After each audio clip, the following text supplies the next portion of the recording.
सब गाइस कैसे हैं आप। आज हम डेक्स्टर सीज़न 3 का एपिसोड 2 एक्सप्लेन करने वाले हैं। अगर आपने एपिसोड 1 की एक्सप्लेनेशन नहीं सुनी तो आप चैनल पर जाकर सुन सकते हो, और अगर आपने सीज़न 1 और सीज़न 2 की एक्सप्लेनेशन नहीं सुनी तो पहले आप वो इनकी एक्सप्लेनेशन सुन लीजिए ताकि आपको स्टोरी अच्छे तरीके से समझ आ सके।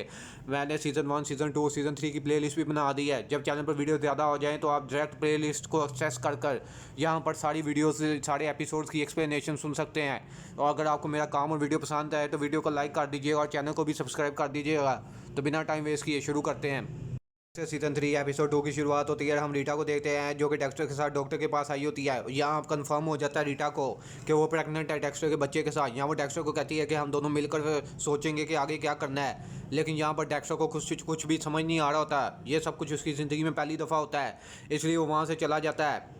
सीन मैटर पुलिस डिपार्टमेंट में शिफ्ट होता है। यहाँ पर डेक्स्टर हमें बताता है कि उसे फ्रेबो को जान से मारना होगा क्योंकि फ्रेबो ने ऑस्कर को मारते हुए उसे देख लिया था, उसका चेहरा देख लिया था। तो अगर मेट्रो पुलिस डिपार्टमेंट ने उससे पहले ढूंढ लिया तो उसके लिए काफ़ी ज़्यादा मुश्किलात पैदा हो सकती हैं। यहाँ पर दूसरी तरफ हम रिया को देखते हैं जो कि मिगेल को बता रही होती है कि उसके भाई के केस पे एक बहुत अच्छी टीम उसकी काम कर रही है, जिससे सार्जेंट बटिस्टा लीड कर रहा है। उसका भाई का केस ज़रूर सॉल्व होगा, उसे जस्टिस ज़रूर मिलेगा।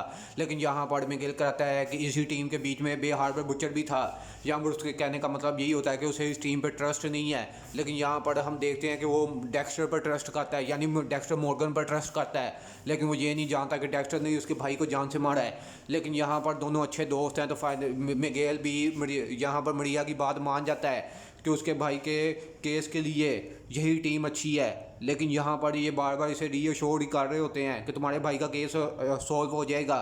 उसे कोई भी प्रॉपर इन्फो नहीं दे रहे होते कि वो कहाँ तक पहुँचे हैं, क्योंकि अभी तक वो खुद भी उनके पास कोई ज़्यादा अच्छी इन्फो नहीं होती। इसलिए यहाँ पर मिगेल थोड़ा बहुत सेटिस्फाई भी नहीं है उनकी इन्वेस्टिगेशन से।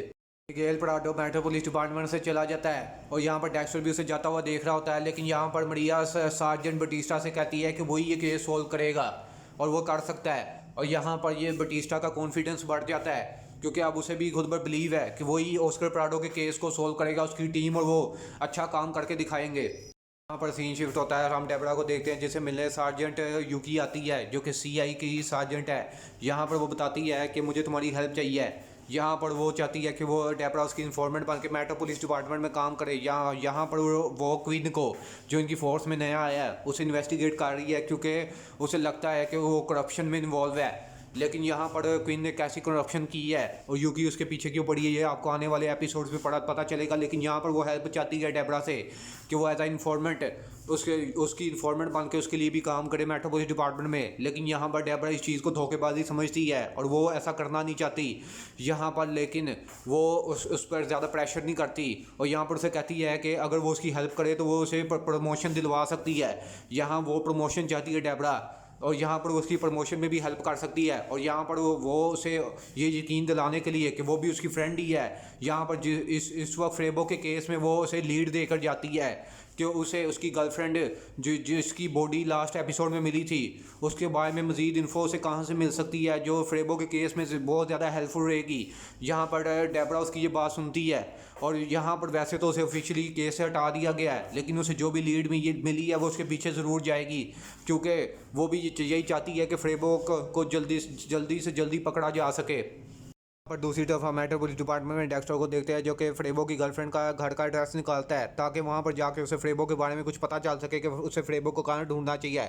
लेकिन यहाँ पर वो इमेजिन करता है कि उसके आसपास काफ़ी ज़्यादा बच्चे हैं और वहाँ पर एक बच्चा उसके फादर हैरी की गोद में है, वो उसी का बेटा है। और यहाँ पर वो हैरी कहता है कि ये बच्चा तुम्हारा मुझे तुम्हारी याद दिलाता है। यहाँ पर यही सोच रहा होता है, बच्चों के नाम भी डेक्स्टर सोच रहा होता है कि अगर उसे बेटा होगा तो उसका नाम क्या रखेगा। यानी वो रीटा के पास है जो अब उसका चाइल्ड है उसके लिए कहीं ना कहीं इंटरेस्टेड है, लेकिन अभी तो वो सोच नहीं पा रहा कि उसे रीटा को क्या कहना चाहिए, कि उसे हमें वो बच्चा रखना चाहिए कि नहीं। यहाँ पर डेक्स्टर मेट्रो पुलिस डिपार्टमेंट से निकलता है क्योंकि अब वो फ्रेबर को मारने जा रहा है। यहाँ पर पहले वो उसकी गर्लफ्रेंड के घर पर जाएगा जहाँ से वो ड्रेस निकलवाएगा ताकि, क्योंकि वो फ्रेबो को जान से मारना चाहता है ताकि वो उसके खिलाफ जो एक एविडेंस है वो ख़त्म हो सके। और फ्रेबो वैसे भी उसकी टारगेट लिस्ट में है क्योंकि उसने 2 लड़कियों को जान से मारा है। और यहाँ पर डेक्स्टर यही समझ रहा होता है कि उसी ने अपनी गर्लफ्रेंड जेन डो को भी जान से मारा है। यहाँ पर उसी वक्त यहाँ पर वो बाहर मिलता है मिगेल प्राडो से, या मिगेल प्राडो से थैंक यू कहता है उसके भाई के फ्यूनरल में आने के लिए, या वो डेक्स्टर को अपना अच्छा फ्रेंड समझने लग गया है। यहाँ पर वो कहता है कि वो उसके घर पर उसकी फैमिली के साथ डिनर करने क्यों नहीं आता, वो उसकी वाइफ काफ़ी ज़्यादा ग्रेटफुल होंगे इसके लिए। यहाँ पर वो कहता है कि उसकी वो मैरिड है, लेकिन यहाँ पर वो कहता है कि उसकी सिर्फ एक गर्लफ्रेंड है, डेक्स्टर बताता है। और यहाँ पर वो कहता है कि वो अपनी गर्लफ्रेंड को भी लेकर आ सकता है साथ। यहाँ पर डेक्स्टर भी उसे मना नहीं कर पाता। और यहाँ पर वो रीटा और डेक्स्टर अब मिगेल प्राडो के घर पर जाएंगे डिनर के लिए, और इससे मिगेल प्राडो भी हैप्पी हो जाता है। डेबरा को देखते हैं जो कि क्वीन के इन्फॉर्मर के पास जाती है। यहाँ क्वीन एंटोन क्वीन के लिए काम करता है, लेकिन यहाँ पर वो इस दफ़ा डेबरा क्वीन से परमिशन लिए बगैर ही आई होती है। यहाँ वो पूछ रही होती है उससे, यहाँ पर फ्रेबो की गर्लफ्रेंड की फ़ोटो दिखाती है और उससे कुछ इन्फो मांगती है उस पर, लेकिन यहाँ पर उसे कुछ भी बताने से मना कर देता है क्योंकि वो सिर्फ और सिर्फ क्वीन के लिए काम करता है। लेकिन यहाँ पर डेबरा का बिग माउथ काम आता है। वो उस पर चीखती है, चिल्लाती है कि मैं काफ़ी देर से इसके बारे में पता करने की कोशिश कर रही हूँ, लेकिन मुझे कोई भी इन्फो नहीं मिल रही। यहाँ पर फाइनली एंटोन उसे कुछ काम की इन्फो देता है और उसे बताता है कि उसे इस लड़की के बारे में किससे कुछ पता चल सकता है। यहाँ पर उसे एक नाम जेवियर बताता है। यहाँ पर वो कहते हैं कि इस जेवियर नामी बंदे से जाकर डेबरा मिले, उसी से उसे पता चल सकता है। यहाँ पर सीन शिफ्ट होता है, हम देखते हैं डेक्स्टर को जो कि रीटा के साथ मिगेल प्राडो के घर पर जाता है। यहाँ पर रीटा रास्ते में उसे बात करने की कोशिश कर रही होती है उसकी प्रेगनेंसी के बारे में, लेकिन यहाँ पर डेक्स्टर का ध्यान नहीं होता। और यहाँ पर वो कहता है डेक्स्टर कि वो उससे बात ज़रूर करेगा। और यहाँ पर वो भी सोच रहा होता है कि ऐसी सिचुएशन में हम दोनों को क्या करना चाहिए।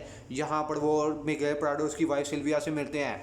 यहाँ पर रीटा टाइम स्पेंड करने चले जाती है सिल्विया के साथ, या सिल्विया से पूछ ड्रिंक ऑफर करती है, लेकिन यहाँ वो ड्रिंक नहीं करती यहाँ पर रीटा। और यहाँ पर उसे पता चल जाता है सिल्विया को कि वो प्रेग्नेंट है। यहाँ पर वो बताती है कि वो और मिगेल दोनों कोशिश कर रहे हैं फैमिली स्टार्ट करने की। यहाँ पर दूसरी तरफ हम मिगेल को देखते हैं जो कि डेक्स्टर के साथ टाइम स्पेंड कर रहा होता है। यहाँ पर उसे बताता है कि उसने एक और मोटिव के लिए उसे यहाँ पर बुलाया ताकि उसे पता चल सके कि इन्वेस्टिगेशन असल में किस तरह चल रही है। वो हमेशा उसे रीअश्योर बेटर पुलिस डिपार्टमेंट वाले करके भेज देते हैं कि बेटर इन्वेस्टिगेशन सही चल रही है। यहाँ पर डेक्स्टर उसे इतना ही कहता है कि फ्रेबो के पकड़े जाने के चांसेस ज़्यादा हैं, लेकिन मिगेल उसे कोर्ट में जल्दी देख पाएगा, इसके चांसेस बहुत ज़्यादा कम है।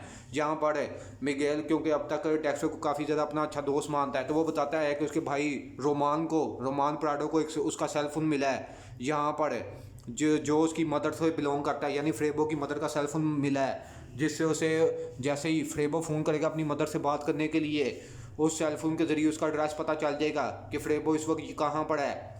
और यहाँ पर डेक्स्टर की परेशानी और ज़्यादा बढ़ जाती है क्योंकि अब उसे इनसे पहले यहाँ पर फ्रेबो तक पहुँचना होगा, वरना उसका राज खुल जाएगा कि उसी ने ऑस्कर प्राडो को जान से मारा है। अगर ये पहले ही जाकर फ्रेबो को जान से मार देगा तो सबका शक हमेशा फ्रेबो पर ही रहेगा कि फ्रेबो ने ही ऑस्कर प्राडो को मारा है। डेक्स्टर जाता है फ्रेबो की गर्लफ्रेंड जेन डो के घर पर। यहाँ पर पार्टी हो रही होती है। यहाँ पर डेक्स्टर दो लड़कियों से मिलता है, उसे पता चलता है कि उसकी फ्रेबो की गर्लफ्रेंड का घर का एड्रेस बदल चुका है। वो उनसे नया एड्रेस ले लेता है और यहाँ पर पार्टी देख कर वो यही सोच रहा होता है कि उसका बेटा कैसा निकलेगा।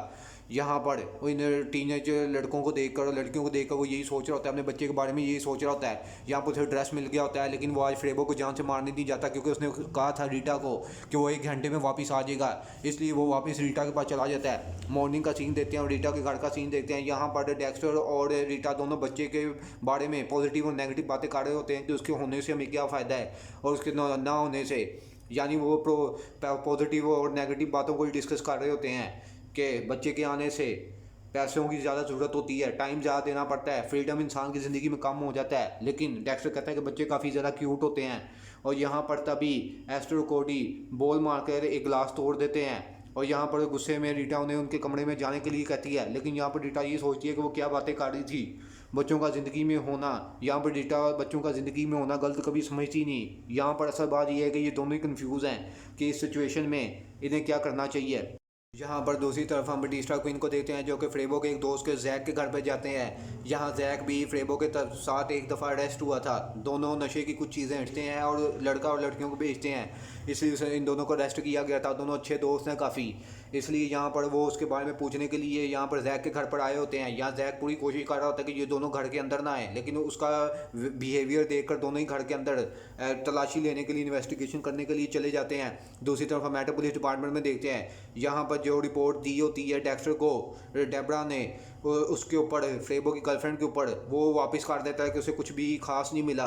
लेकिन यहाँ डेब कहती है कि वो उसे कुछ ना कुछ पता चला है फ्रेबो की गर्लफ्रेंड के बारे में, और वो बहुत जल्द हो सकता है कोई काम का एविडेंस ढूंढ ले। और यहाँ डेक्स्टर की दिल की धड़कन बढ़ती जा रही है, क्योंकि उसे जल्द से जल्द फ्रेबो का कुछ करना होगा, इससे पहले कि मेट्रो पुलिस डिपार्टमेंट की कोई टीम या उसे पकड़ ले और उसका सच सबको पता चल जाए। दूसरी तरफ हम घर पर सीन शिफ्ट होता है बटिस्टा और क्वीन पर। यहाँ पर जैक के घर में वो उन्हें यही कह रहा होता है कि उसने सब कुछ छोड़ दिया हुआ है, लेकिन अभी भी जैक पेट्रोल पे बाहर होता है। यहाँ पर तभी टॉयलेट में जाता है बटिस्टा, और यहाँ पर वो देखता है कि वो जैक के साथ एक लड़की भी उसके घर पर थी, जो कि वो नशे की चीज़ें टॉयलेट में बहाने की कोशिश कर रही होती है ताकि उनके खिलाफ कोई भी सबूत ना मिले। लेकिन यहाँ पर दोनों को अरेस्ट कर लिया जाता है, लेकिन जैक कहता है कि उसे अरेस्ट ना किया जाए, उसके पास वैल्यूएबल इन्फो है जो कि उनके काफ़ी ज़्यादा काम आ सकती है। वो उन्हें कैश ऑफर नहीं करता बल्कि एक इन्फो देता है। यहाँ पर जिकी हाइज नामी आदमी को सज़ा होने वाली होती है, वो अपने सेंटेंस का वेट कर रहा होता है, लेकिन यहाँ पर उसके पास जैक के पास इस बात का प्रूफ होता है कि वो इनोसेंट है, उसने कुछ किया ही नहीं। लेकिन यहाँ पर ये सारी बात आके बटिस्टा और क्वीन मरिया को बता रहे होते हैं। मरिया को भी इस केस के बारे में सब कुछ पता होता है, लेकिन यहाँ सबसे बड़ी प्रॉब्लम ये है कि उस केस का प्रोसिक्यूटर और कोई नहीं, मिगेल प्राडो था। तो ऐसी सिचुएशन में जब उसके भाई का केस वो सॉल्व नहीं कर पा रहे, यहाँ पर वो उसे जाकर ये बताएगी मरिया कि उसने एक इनोसेंट इंसान को के खिलाफ प्रोसिक्यूट किया उसके केस को, और उसे सज़ा मिलने वाली है। तो ये थोड़ी सी सिचुएशन प्रॉब्लमेटिक हो सकती है। लेकिन यहाँ पर वो ये नहीं कहती कि वो इनोसेंट आदमी की मदद नहीं करेगी। यहाँ वो बटिस्टा क्वीन को यही कहती है कि वो अच्छे तरीके से इस बात को कंफर्म करें, फिर ही वो जाकर प्राडो से यानी मिगेल प्राडो से बात करेगी इस बारे में। यहाँ से बटिस्टा वॉशरूम में जाता है, यहाँ पर डेक्स्टर भी आता है, उसे पूछता है कि क्या वो परेशान है। यहाँ पर बटिस्टा बताता है कि उस पर काफ़ी ज़्यादा प्रेशर है, रिस्पॉन्सिबिलिटी भी काफ़ी ज़्यादा है और केस का भी प्रेशर काफ़ी ज़्यादा है और उसे काफ़ी बड़े डिसीजंस भी लेने हैं। यहाँ पर वो बताता है, डेक्स्टर उसे बता देता है कि रीटा प्रेग्नेंट है उसके बच्चे के साथ। ये सुनकर यहाँ बटिस्टा काफ़ी ज़्यादा हैप्पी होता है, उसे हक करता है। वो कहता है कि मेरे बुरे वक्त में भी मेरी बेटी मेरे लिए एक रोशनी की तरह सी, इसी तरह उसका बच्चा भी उसके लिए एक रोशनी की तरह होगा। ये बात वो करके वहाँ से चला जाता है। डेक्स्टर इस बारे में सोचने लग जाता है। यहाँ वो इमेजिन कर रहा होता है कि वो अपने बच्चे के साथ खेल रहा है, और यहाँ पर उसके फादर आके कहते हैं हैरी कि मैं हमेशा से ग्रैंडफादर बनना चाहता था। यहाँ पर डेक्स्टर यही सोच रहा होता है कि मैंने अपने फादर को गलत साबित कर दिया, मैं भी एक ब्यूटीफुल फैमिली हो सकती है यहाँ पर। लेकिन तभी सीन बदल जाता है। यहाँ पर एस्टर गुम हो जाती है और रीटा आके पूछती है डेक्स्टर से कि उसने क्या किया। यहाँ पर वो अपने बच्चे को देखता है जो कि बिल्कुल डेक्स्टर की तरह इविल लग रहा होता है। यहाँ डेक्स्टर को यही डर होता है कि उसका बच्चा भी उसी के जैसा पैदा होगा या नहीं उसी के जैसा बनेगा। यहाँ पर सीन शिफ्ट होता है, हम डेब्रा को देखते हैं जो कि जेवियर से मिलने जाती है। यहाँ पर वो फ्रेबो की गर्लफ्रेंड के बारे में, जेन डो के बारे में उसे पूछती है। पहले तो वो बहुत ही बुरी तरीके से उसे बिहेव करता है, लेकिन जब डेब्रा उसे थोड़ा बहुत डांटती है तो वो बता देता है कि वो उसे एक पार्टी में मिला था, लेकिन यहाँ पर वो उसकी नशे की एडिक्शन से तंग आ गया था, इसलिए उसने उसे उसके दोस्त फ्रेबो के पास भेज दिया था। यहाँ पर पहले तो वो एडमिट नहीं कर रहा था ये सब कुछ, लेकिन यहाँ उसकी गर्लफ्रेंड भी होती है जो बता देती है कि ये जेन डो को जानता था। उसके बाद वो ये सारा कुछ एडमिट करता है, यानी यहाँ पर वो ये बात कंफर्म हो जाती है कि फ्रेबो अपनी गर्लफ्रेंड को जानता था। यहाँ पर क्योंकि इन्हें ये बात अभी पूरी तरह कंफर्म नहीं होती, इन्हें यहाँ पर प्रूफ चाहिए होता है, यानी फ्रेबो की गर्लफ्रेंड का मर्डर केस और फ्रेबो का केस, दोनों केस रिलेटेड है, जो कि यहाँ पर डेब्रा ने काफ़ी अच्छे तरीके से इन्वेस्टिगेशन करके काफ़ी अच्छा एविडेंस ढूंढ निकाला होता है। को देखते हैं जो कि मेट्रो पुलिस डिपार्टमेंट में होता है। यहाँ पर वो यही सोच रहा होता है कि अगर उसने फ्रेबो को जान से मार दिया होता तो ऑस्कर प्राडो भी जिंदा होता, यहाँ पर फ्रेबो की गर्लफ्रेंड जेन डो भी जिंदा होती, और यहाँ पर मिगेल को ज़्यादा कुछ उसके बारे में पता भी नहीं चलता। यहाँ पर बटिस्टा के डेक्स्टर को बताता है कि डेब्रा ने उसे कहा कि उसे एक बहुत अच्छा एविडेंस और लीड मिली है इस केस में, फ्रेबो के केस में, जो बटिस्टा को हैप्पी कर देगी। दूसरी तरफ हम मियामी बीच का सीन देखते हैं। यहाँ मिगेल अपने भाई रोमान प्राडो से बात कर रहा होता है। यहाँ पर उसे एड्रेस मिल गया होता है कि फ्रेबो कहाँ पर है, लेकिन यहाँ पर वो रोमान को कहता है, अपने भाई को कहता है कि वो खुद ही जाके उसके साथ डील करेगा। वो अपने भाई को वहाँ जाने नहीं देना चाहता। ऑस्कर उसका भाई रोमान दोनों काफ़ी ज़्यादा क्लोज थे, इसलिए यहाँ पर रोमान चाहता है कि वो खुद जाके उसे अरेस्ट करे। यहाँ पर वो अरेस्ट करे जाकर फ्रेबो को, लेकिन यहाँ पर मिगेल कहता है वो खुद ही डील कर लेगा। यहाँ तभी मरिया आ जाती है। यहाँ वो मरिया से पूछता है कि रोमान कि केस में कितनी हद तक सक्सेस हुई है। यहाँ पर मरिया कहती है कि अभी भी काम कर रहे हैं। यहाँ पर रोमान क्योंकि गुस्से वाला है, टेम्पर वाला है, और यहाँ से वो गुस्से में ही वहाँ से चला जाता है। यहाँ पर वो मिगेल बताता है कि तुम्हें तो मेरे भाई का गुस्सा पता ही है, और मरिया कहती है कि मुझे पुराना वक्त याद है। लेकिन यहाँ पर वो उसे बता देती है कि किस तरह उसने एक इनोसेंट के खिलाफ प्रोसिक्यूशन बनकर उसका केस लड़ा और वो बंदा इनोसेंट है। यहाँ पर वो फाइनली मिगेल प्राडो अपनी गलती एक्सेप्ट करता है। यहाँ पर वो कहता है कि अगर इसी तरह मरिया उससे स्ट्रेट फॉरवर्ड बात करेगी और तो वो हमेशा उस पर काउंट करेगा, क्योंकि उसे बिलीव है कि मरिया ही सबसे अच्छा काम कर रही है डिपार्टमेंट में और वही उसके भाई को जस्टिस दिलवा सकती है।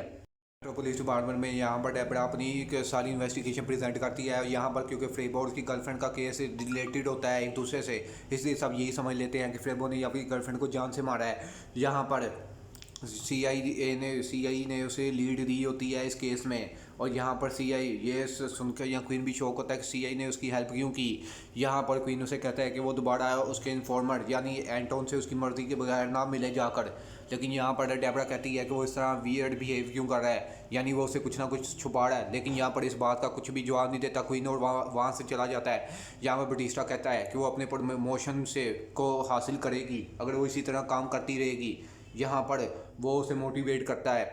सिर्फ हम डेक्स्टर को देखते हैं जो कि सबसे पहले उसकी गर्लफ्रेंड यानी फ्रेबो की गर्लफ्रेंड के घर पर जाता है नए एड्रेस पर। यहाँ पर उसे वो फ्रेबो मिल जाता है, या वो समझ जाता है कि फ्रेबो उसकी गर्लफ्रेंड के घर पर ही छुपा था। यहाँ पर वो अपने घर पर जाता है वेपन्स लेने के लिए ताकि वो उसे जाकर जान से मार सके उसी के घर के गराज में। यहाँ पर तभी रीटा आती है, वो उसे बताती है कि उसने बहुत सोचा माँ बनना ज़िंदगी में गलती नहीं होती। उसने ज़िंदगी में कई गलतियाँ की हैं लेकिन माँ बनना कोई गलती नहीं होती। वो इस बच्चे को ज़रूर यहाँ पर बर्थ देगी और उसको पालेगी भी। यहाँ पर वो डेक्स्टर से कहती है कि वो उसको अपनी अपनी चॉइस उसने उसे बता दी है, तो डेक्स्टर जो भी चूज़ करेगा वो उसके साथ है। वो उसे बता सकता है कि वो क्या चाहता है आगे, वो उसे फोर्स नहीं करेगी। यहाँ पर डेक्स्टर जाता है, सोच रहा होता है जब वो फ्रेबो को जान से मारने के लिए जा रहा होता है कि मैं एक किलर हूँ तो मैं किस तरह का बाप बनूंगा। यहाँ पर वो जाता है और फ्रेबो को किडनैप करता है, वैसे ही रेडी करता है जिस तरह वो अपने विक्टिम्स को रेडी करता है, और यहाँ वो फ्रेबो को जान से मार देता है। लेकिन यहाँ पर हम देखते हैं कि मिगेल प्राडो भी आ गया होता है गन के साथ। यहाँ पर वो डेक्स्टर को देख लेता है जो कि वहाँ से जा रहा होता है। यहाँ वो डेक्स्टर से पूछता है वो यहाँ पर क्या कर रहा है, लेकिन यहाँ डेक्स्टर बात को घुमाते हुए कहता है कि सब कुछ सेल्फ डिफेंस में हुआ। यहाँ वो मिगेल प्राडो ने उसके हाथ में एक नाइफ भी देख ली होती है। वो कहता है कि उसे फ्रेबो के इस बारे में कोई लीड मिली थी तो वो यहाँ पर आया, लेकिन उसने उस पर हमला कर दिया तो सेल्फ डिफेंस में उसे उसके नाइफ से स्टैब करना पड़ गया। ये नाइफ उसके भाई ऑस्कर प्राडो की होती है, और यहाँ पर ये नाइफ मिगेल प्राडो के फादर ने उसे दी थी, उसके भाई ऑस्कर प्राडो को दी थी। यहाँ पर डेक्स्टर यही सोच रहा होता है कि अब क्या होगा, लेकिन यहाँ पर मिगेल प्राडो उसे हक कर लेता है क्योंकि उसने उसके भाई के कातिल को मारा। यहाँ पर वो कहता है कि अच्छा हो गया तुमने ये सब कुछ कर दिया, हालांकि मुझे ऐसा करना नहीं पड़ा। यानी ये मिगेल प्राडो भी यहाँ पर फ्रेबो को जान से मार नहीं आया था। यहाँ पर वो कहता है कि हमें एविडेंस से जान छुड़ानी होगी, लेकिन यहाँ पर डेक्स्टर उसे कहता है कि वो भी यहाँ से चला जाए, वो सब कुछ हैंडल कर लेगा। और यहाँ पर मिगेल उसे थैंक यू कहकर वहाँ से चला जाता है। लेकिन हम आखिरी सीन में नोटिस करते हैं कि मिगेल की शर्ट पर खून लग गया होता है, यानी जब डेक्स्टर ने उसे हक किया, डेक्स्टर को हक किया मिगेल ने, दोनों ने एक दूसरे को जब हक किया तो नाइफ पे खून रखा था और डेक्स्टर के हाथ पर भी, तो वही खून यहाँ पर उसकी शर्ट पर लग गया होता है। उसी बेहतरीन सस्पेंस के साथ डेक्स्टर सीजन 3 का एपिसोड 2 भी खत्म हो जाता है। मैं बहुत जल्दी इसके एपिसोड 3 की एक्सप्लेनेशन के साथ आऊँगा। Till then see you.